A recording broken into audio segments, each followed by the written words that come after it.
Vous êtes de retour sur le plateau de la REF, où pendant toute cette réunion, nous allons donc parler de la francophonie économique. Nous allons parler maintenant de l'île Maurice, notamment avec Vidya Moonigan, qui est le président de Business Mauritius. Merci beaucoup d'être avec nous sur le plateau. Alors, est-ce que vous pouvez nous dire pourquoi est-ce que la francophonie peut être une source de business et de développement économique selon vous? Bonjour. Je pense tout d'abord c'est sa démographie.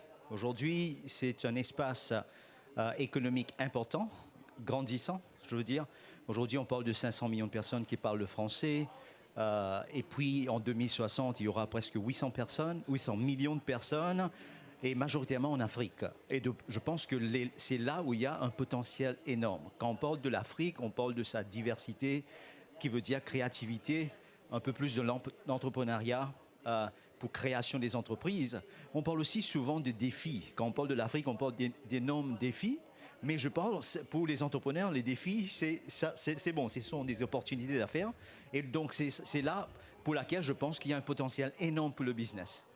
Alors justement, un entrepreneur francophone qui déciderait, ou qui aurait envie en tout cas d'investir dans votre pays pour développer son entreprise, quels sont les atouts justement? Pourquoi est-ce qu'il aurait intérêt à venir chez vous plutôt qu'ailleurs?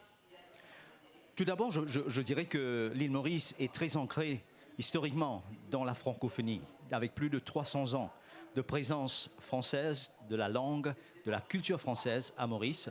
De plus en plus, nous voyons des entrepreneurs et des sociétés françaises qui contribuent au secteur clé de l'économie, que ce soit dans l'hôtellerie, dans le secteur financier, secteur de la technologie, pharmaceutique. Et aussi, ce que je constate de plus en plus, c'est que beaucoup de sociétés francophones s'implantent à Maurice pour la simple raison que nous avons une main-d'œuvre bilingue, anglais et le français. Donc, beaucoup de sociétés françaises viennent à Maurice pour conquérir les marchés anglophones. Donc, c'est une très bonne combinaison. Et je pense que c'est là l'atout principal. C'est-à-dire qu'aujourd'hui, les Français, les francophones en général, quand ils viennent à Maurice, ils se sentent chez eux, plus ou moins.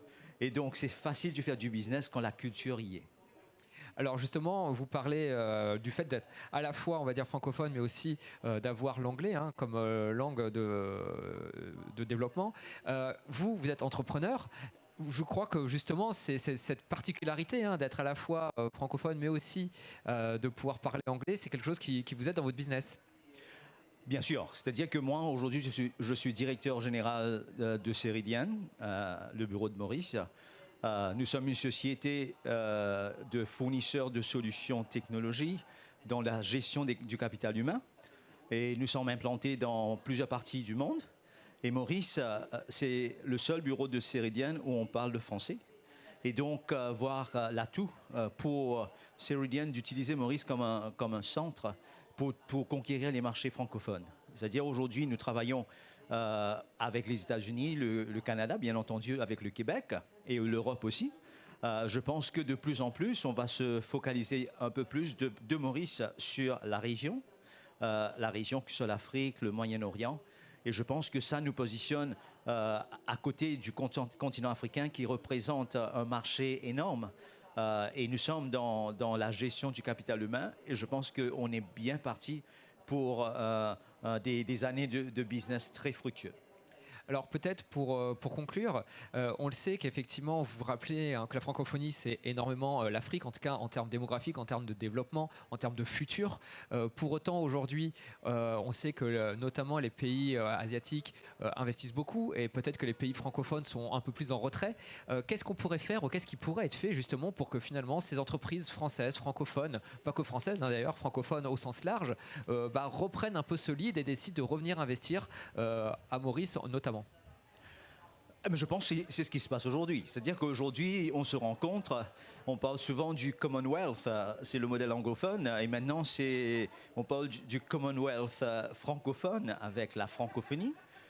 Et aujourd'hui, ce que je remarque avec tous les chefs de délégation et l'administration, qu'il y a cet élan de collaboration et de partenariat. Si vous voulez, moi, je suis ici particulièrement pour établir des liens avec tous ces pays. Parce que je pense qu'ensemble, nous pouvons faire énormément de choses, que ce soit en termes de transfert de technologie, de connaissances, de compétences, pour pouvoir s'y implanter davantage en Afrique et dans le reste du monde. Donc finalement, plus d'événements un peu comme aujourd'hui, comme la REF, pour pouvoir échanger, partager, pour pouvoir montrer les atouts de chaque pays francophone, pour pouvoir développer encore un peu plus, on va dire, les relations en business entre tous ces pays, toutes ces entreprises. Oui, effectivement. C'est-à-dire qu'aujourd'hui, le business, c'est le réseau, c'est rencontrer des gens, parler des problèmes et des solutions ensemble et avoir des synergies. Et c'est ce qui se passe aujourd'hui. Écoutez, merci beaucoup Vidya Mounigan d'avoir été avec nous cet après-midi sur le plateau de la REF, d'avoir parlé non seulement de francophonie, mais aussi de votre entreprise de façon un peu plus concrète. Je vous souhaite une très bonne après-midi, je vous dis à très bientôt. Merci. Je vous remercie.